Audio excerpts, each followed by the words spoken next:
नमस्कार, एवन उत्तराखंड देख रहे हैं आप सभी और आपके साथ हूं मैं जयती मिश्रा। बुलेटिन की शुरुआत करेंगे इस वक्त की हेडलाइंस के साथ। उत्तराखंड में नए इरादे युवा सरकार कार्यक्रम का आयोजन सभी 70 विधानसभा क्षेत्रों में मुख्यमंत्री धामी ने किया संवाद। 5 साल की उपलब्धियों को किया साझा। हर विधानसभा में विकास कार्यों के शिलान्यास और उद्घाटन।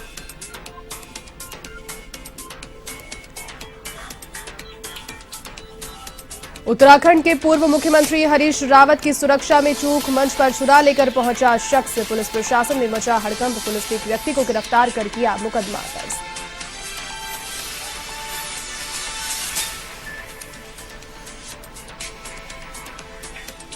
उत्तराखंड में चुनावों से पहले दल बदल का दौर जारी। खटीमा में भाजपा और आप कार्यकर्ताओं ने थामा कांग्रेस का दामन। प्रदेश कार्यकारी अध्यक्ष भुवन कापड़ी ने दिलाई सदस्यता।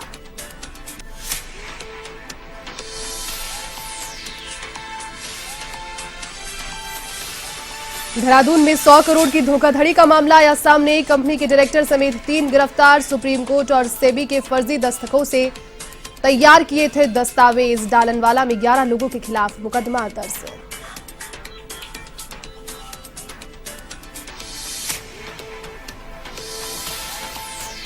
उत्तराखंड में एक ही दिन में 630 मामले आए सामने। 3 संक्रमितों की हुई मौत। देहरादून में सर्वाधिक 268 कोरोना संक्रमितों की पहचान। तो वहीं 10 जनवरी से वृद्ध हेल्थ व फ्रंटलाइन वर्कर्स को लगेगी बूस्टर डोज।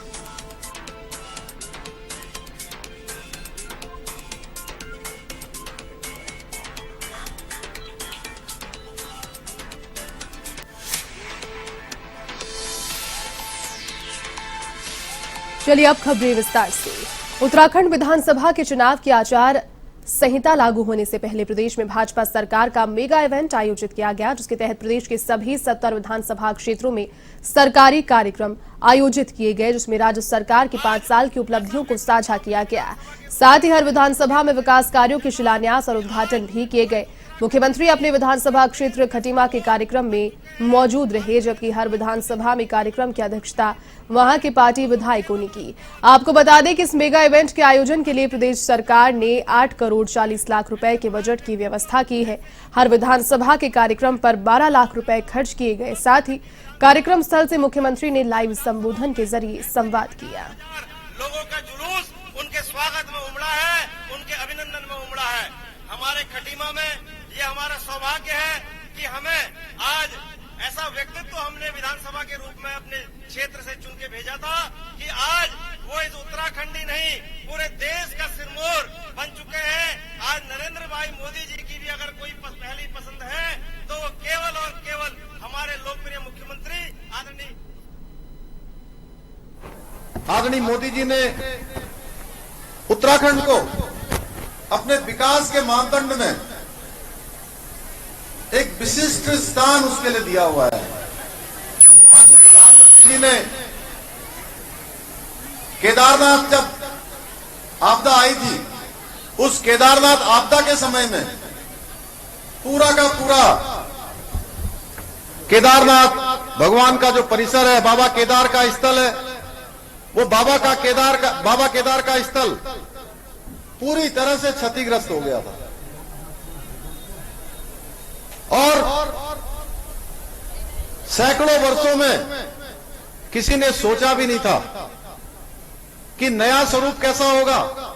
इस नए स्वरूप को बनाने का काम अगर किसी ने किया है, आज विश्व के नक्शे में आप सब लोग याद होगा कि 5 नवंबर को माननीय प्रधानमंत्री जी दीपावली के ठीक एक दिन बाद केदारनाथ जी आए थे, और वहां पर जिस प्रकार से आज कायाकल्प हुआ है वो किसी से छुपा हुआ नहीं है। 400 करोड़ रुपए की योजनाएं वहां पर चल रही हैं। 225 करोड़ की योजनाओं का काम वहां पर पूरा हो गया है। आने वाले समय में बद्रीनाथ धाम भी बनाया जाने वाला है, उसके लिए भी 250 करोड़ रुपए की स्वीकृति हो गई है। गंगोत्री हो, यमुनोत्री हो, और हमारे कुमाऊं मंडल में एक मानस खंड कॉरिडोर बनाने के लिए हम प्रयास कर रहे हैं। आने वाले समय में सारे मंदिरों को जाने वाले रास्ते सुगम होने वाले हैं। चाहे यहां से लेकर लिपुलोक तक जाने वाला सड़क हो, चाहे हमारा कर्णप्रयाग से हल्द्वानी को जोड़ने वाला सड़क हो, सारे सड़क भारतमाला श्रृंखला के अंतर्गत प्रस्तावित किए जा चुके हैं। अभी 2 दिन पहले 3 दिन पहले हमारे देश के सड़क परिवहन मंत्री जी खटीमा आए थे। उस दिन उन्होंने कहा कि आने वाले समय में जो कैलाश मानसरोवर यात्रा है वो हमारी इसी खटीमा मार्ग से सीधे कैलाश मानसरोवर तक की यात्रा होगी। आज हम चाहे रेलवे की बात करें, ऋषिकेश कर्णप्रयाग रेल लाइन एक सपना हुआ करती थी, आज वो सपना साकार हो रहा है। बीच पहाड़ों के बीच में से रेल पहाड़ को जा रही है और 2024 तक कर्णप्रयाग से ऋषिकेश रोड रेल से आएंगे। तो वहीं उत्तराखंड में विधानसभा चुनाव को लेकर जहां भाजपा अब अपनी पूरी तैयारियों को तेज करने में जुटी है, तो वहीं दूसरी ओर अब अलग अलग समुदायों को भी अपने पक्ष में करने को लेकर भाजपा ने रणनीति बनाई है।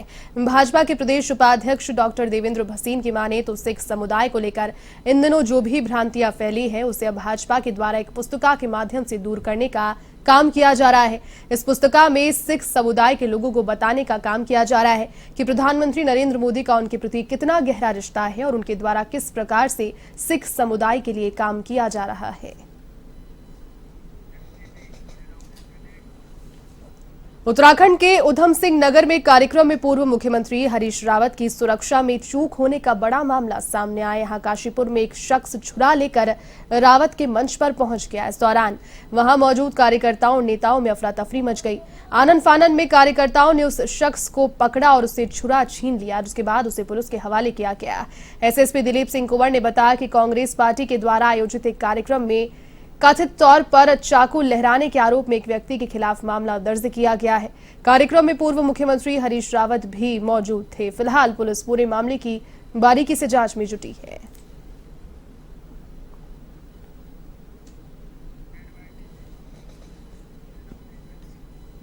उधम सिंह नगर जनपद के खटीमा विधानसभा में लगातार अन्य पार्टियों का दामन छोड़ लोग कांग्रेस का हाथ थाम रहे हैं और इसी क्रम में कांग्रेस के कैंप कार्यालय खटीमा में भाजपा और आप कार्यकर्ताओं ने पार्टी छोड़कर कांग्रेस की सदस्यता ग्रहण की। प्रदेश कार्यकारी अध्यक्ष भुवन कापड़ी के नेतृत्व में यह कार्यक्रम हुआ, जहां कांग्रेस में शामिल कार्यकर्ताओं का स्वागत सम्मान किया गया। साथ ही भुवन कापड़ी को जीत हासिल करने का संकल्प दिलाया गया।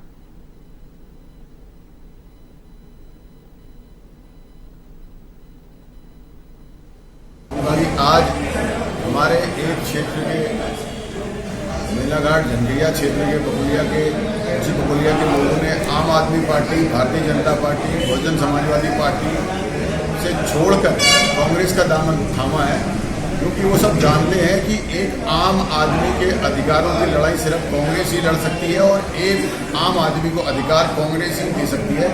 आज आम आदमी का चूल्हा जलना मुश्किल हो गया है। आज एक पढ़े लिखे युवा को रोजगार मिलना बंद हो गया है। चारों ओर त्राही है। लंबे समय के बाद भी अल्मोड़ा मेडिकल कॉलेज का संचालन नहीं हो पाया। इसको लेकर धर्मनिरपेक्ष युवा मंच के संयोजक विनय किरौला ने प्रदेश सरकार पर हमला बोला। किरौला ने कहा कि मेडिकल कॉलेज के प्राचार्य के मुताबिक संस्थान में सभी जरूरी औपचारिकताएं पूरी कर ली गई है, बावजूद इसके मेडिकल कॉलेज संचालित नहीं किया जा रहा। प्रदेश सरकार की उदासीनता की वजह से बीते 6 महीने से यहां पर एनएमसी की टीम ने निरीक्षण भी नहीं किया। अगर जल्द ही कॉलेज को मान्यता नहीं मिली तो युवाओं को साथ लेकर उग्र आंदोलन करेंगे।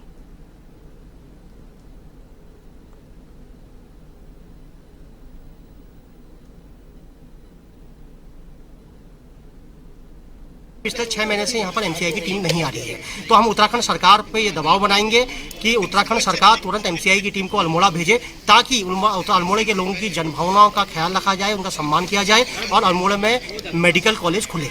दूसरी बात यह है कि कोई भी संस्था कहीं पर खुलती है तो उसके खुलने से जो प्राथमिक काम है उसके अतिरिक्त एक बहुत बड़े लेवल पे रोजगार उत्पन्न होता है, जिसमें स्किल्ड और अनस्किल्ड जॉब निकलते हैं। तो अनस्किल्ड जॉब में हमारा ये पूर्णतः दबाव रहेगा सरकार पे, मेडिकल प्रशासन पे, हमारे मंच का, कि अनस्किल्ड जॉब में अल्मोड़ा के युवाओं को हर हालत में नौकरियों में रखा जाए और पारदर्शिता के साथ रखा जाए। आगामी 2022 के चुनावों को लेकर अब राजनीतिक पार्टियों के द्वारा तैयारियां तेज कर दी गई है, जिसको लेकर अल्मोड़ा में समाजवादी पार्टी के प्रवक्ता भुवन जोशी ने एक पत्रकार वार्ता की, जिसमें उन्होंने कहा कि समाजवादी पार्टी पलायन की नीति के मुद्दे को लेकर प्रदेश की जनता के बीच जाएगी। साथ ही उन्होंने कहा कि प्रदेश की 70 विधानसभा में समाजवादी पार्टी चुनाव लड़ेगी, जिसके लिए जल्द ही उम्मीदवारों की सूची भी जारी कर दी जाएगी।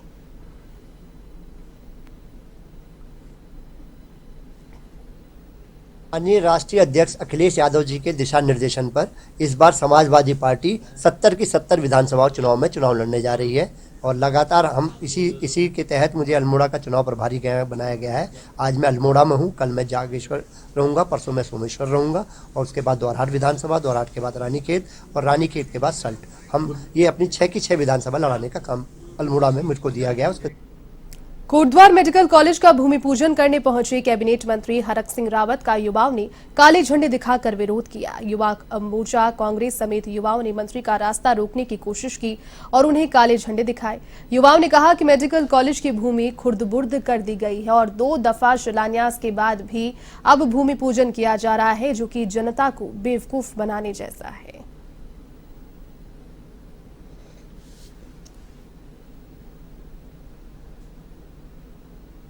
बीमा कंपनी हमारा इंश्योरेंस को काट दिया है, इसीलिए हम यहीं बैठे हैं और इसीलिए हमारा पूरा नहीं होगा।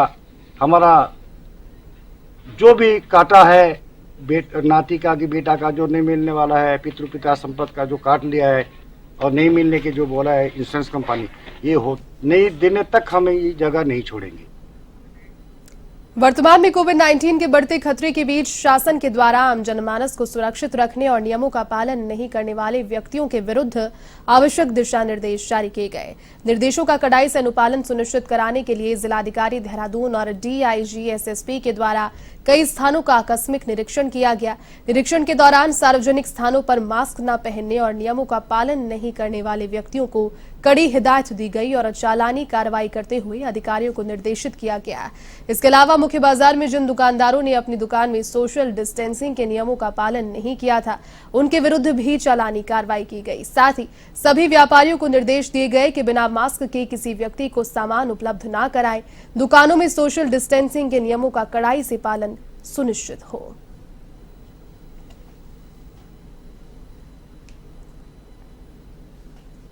यहाँ पर बेसिकली हमारा ये इन्फोर्समेंट का रहेगा कि कोई भी बिना मास्क के अगर दिखता है तो उसका कड़ाई से हम चालान करेंगे और सोशल डिस्टेंसिंग जिस दुकानदार या दुकान में नहीं फॉलो हो रहा होगा तो उसका भी हम चालान करेंगे प्रथम बार। अगर फिर भी ज़रूरत पड़ती है और इस तरीके से दोबारा पुनरावृत्ति होती है तो उनके खिलाफ फिर पुलिस एक्ट की कार्रवाई और मुकदमे भी पंजीकृत कराए जाएं। प्रशासन की तैयारी 2 किस्म की है।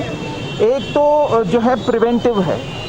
प्रिवेंटिव में मेन चीज़ हमारा जो ड्राइव है एनफोर्समेंट रिलेटेड है और एनफोर्समेंट के दृष्टिगत ही हम लोग जो है आज अब यहाँ पे प्रशासन और पुलिस की टीम लगातार चालान कर रहा है। सुबह भी हुआ था, न्यू ईयर से पहले भी हुआ था 30 तारीख को, फिर न्यू ईयर के दिन भी हुआ था और हमारा मेन इसमें एम ये रहेगा कि लोग जो है कोविड अप्रोप्रिएट बिहेवियर फॉलो करें, मास्क पहने और हमने व्यापारी भाइयों के साथ यहाँ पलटन बाज़ार के जितने भी जो व्यापार मंडल हैं और डिस्ट्रिक्ट में जितने भी दूसरे व्यापार मंडल हैं उन सब के साथ हमने आज मीटिंग की और उनसे ये अनुरोध किया कि आप किसी को भी किसी ऐसे व्यक्ति को एंट्री ना दें अपने दुकान में। जो में 3 मार्च से होने वाले महिला वर्ल्ड कप मैच के लिए उत्तराखंड की बेटी स्नेह राणा का भी क्रिकेट टीम में सिलेक्शन हुआ है। साथ ही इंडियन टीम मैच सिलेक्शन को लेकर स्नेह राणा ने कहा कि उनका वर्षों का सपना पूरा हो गया।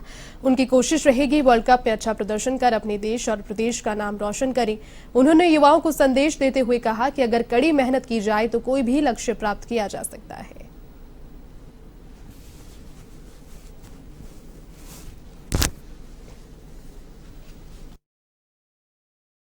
देखिए, ये हर एक खिलाड़ी का सपना होता है कि वो वर्ल्ड कप खेले और मेरा भी जब से मैंने क्रिकेट शुरू किया है तो मेरा एक सपना था कि मैं वर्ल्ड कप खेलूं। तो आज उसमें मेरा नाम आया है तो मुझे बहुत ही गर्व और खुशी महसूस हो रही है। और मैं सभी प्लेयर्स को ये बोलना चाहती हूँ कि जो भी अपना जैसे नहीं होता है सिलेक्शन और वो मतलब एकदम टूट जाते हैं तो वो एकदम टूटे ना और अपना हौसला बनाए रखें और आगे बढ़ते रहें। एक बहुत बड़ी उपलब्धि है। वर्ल्ड कप खेलना एक खिलाड़ी का सपना होता है। पहले आप एक डिस्ट्रिक्ट खेलते हैं, उसके बाद स्टेट खेलते हैं और उसके बाद आप भारतीय टीम में आते हैं। भारतीय टीम के बाद एक बहुत बड़ा सपना है और हमारे उत्तराखंड के लिए बहुत ही गर्व का विषय है इस समय की स्नेहा राणा जो कि वर्ल्ड कप के चुनी गई है, एकमात्र खिलाड़ी है जो कि वर्ल्ड कप की चुनी गई। तो मैं कहूँगा कि खास तौर पर मेरे एकेडमी के लिए लिटिल मास्टर क्रिकेट के सौभाग्य की बात है कि एक मेरा बच्चा एक आज वर्ल्ड कप खेल रहा है। सर्वोच्च न्यायालय और सेबी के फर्जी दस्तावेज तैयार कर संगठित भूमाफिया ने 100 करोड़ रुपए की भूमि का फर्जीवाड़ा कर डाला। एसटीएफ ने इस मामले में कंपनी के डायरेक्टर समेत 3 लोगों को गिरफ्तार कर लिया है। आरोपियों ने पीजीएफ लिमिटेड की सीज संपत्तियों को अपना बताकर लोगों की रजिस्ट्रियां की है। मामले में एसटीएफ की जांच के बाद डालनवाला में कुल 11 लोगों के खिलाफ मुकदमा दर्ज किया गया। एसएसपी एसटीएफ अजय सिंह ने बताया कि उन्हें दून में एक संगठित भूमाफिया के सक्रिय होने की जानकारी मिली थी। पता चला है कि भाऊवाला, धोरण खास, तरला, आमवाला, बड़ोवाला और मसूरी में मौजूद संपत्तियों में एक कंपनी एसपीके वर्ल्डकॉम प्राइवेट लिमिटेड इसे बेच रही है। इसके लिए कंपनी के डायरेक्टर पूजा मलिक व संजीव मलिक ने न्यायमूर्ति सेवानिवृत्त विक्रमजीत सैन और सेबी के अधिकारियों के फर्जी हस्ताक्षर कर कागजात तैयार करवाए थे।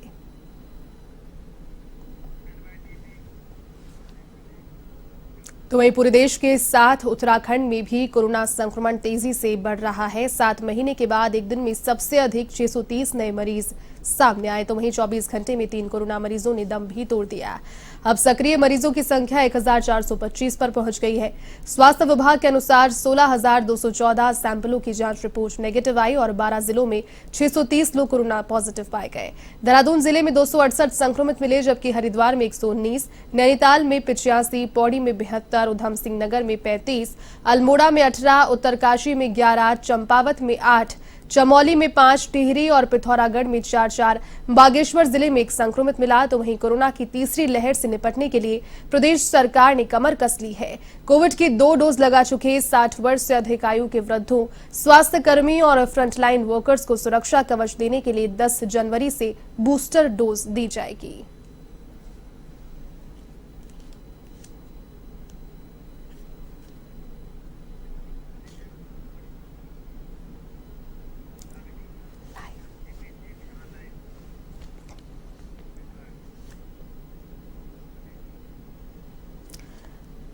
तो देखिए, पूरे देश की तरह उत्तराखंड में भी राज्य अछूता नहीं रहा। कोरोना के बढ़ते संक्रमण के बीच एक ही दिन में लगातार पूरे 7 महीने के बाद सबसे ज्यादा केसेस उत्तराखंड से भी दर्ज किए गए। लेकिन टेस्टिंग अब बढ़ाने की जो बात है वो सामने आई है। 630 नए मामले उत्तराखंड से 7 महीने के बाद पहली बार दर्ज किए गए। साथ ही 3 कोविड संक्रमितों की मौत भी हुई।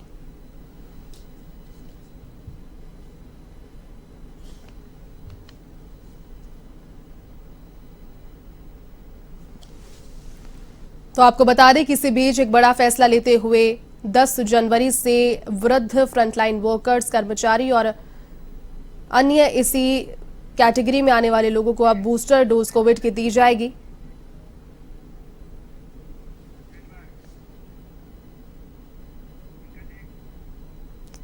चलिए, इसी बीच जयपुर से इस वक्त एक बड़ी खबर सामने आ रही है। डीसीपी नॉर्थ परिस देशमुख को बड़ी सफलता मिली है। एक प्रेस कॉन्फ्रेंस के माध्यम से वो जानकारी दे रहे हैं। क्या कह रहे हैं, सुनेंगे। सचिव संजय सर्कल ने इसी कड़ी में कार्रवाई करते हुए एक ऐसी गैंग को पकड़ा जो नशा भी करती है और उसी के साथ साथ मोबाइल छीनना और मोबाइल चोरी करने का भी काम एक लंबे समय से लगातार करते आ रहे थे।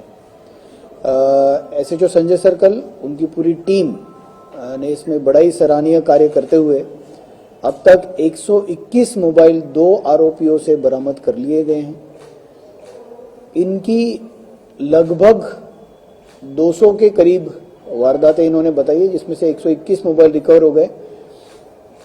गिरफ्तारी और पीसी के दौरान अन्य मोबाइल भी रिकवर होने की पूरी संभावना है।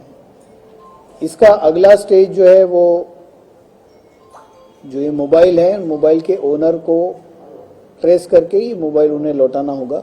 इनमें से कई लोगों को हम संपर्क अभी तक कर चुके हैं, शेष को भी संपर्क किया जाएगा। अभी तक की जो जानकारी है इसमें 2 लोग तो छीनने का और स्नैचिंग का कार्य करते हैं और आरिफ जो है ये इस तरह अलग अलग लोगों को ये मोबाइल बेचता था या देता था। ये बेचते वक्त या देते वक्त मोबाइल को हमेशा अपना बनाकर, अपना बताकर ही और सही बताकर ही इसका बेचान करते थे। तो इसमें बड़ा ही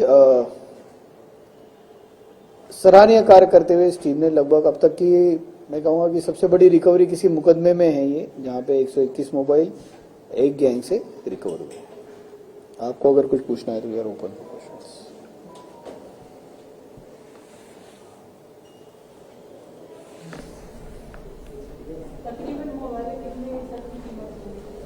ये कुल मिला के जैसे कोई अगर आप मार्केट वैल्यू से आगे जैसे इसमें कोई टैब्स भी है, पैड्स भी है, तो ऑन एन एवरेज एक मोबाइल की कीमत लगभग 15 से 20 हज़ार की होनी चाहिए एक मोबाइल की।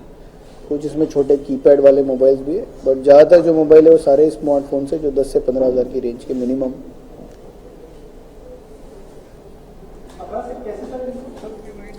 इसमें बेसिकली चलिए इस बुलेटिन के में फिलहाल के लिए बस इतना ही। देश और दुनिया की तमाम बड़ी खबरों को देखने के लिए आप देखते रहिए A1 TV। नमस्कार।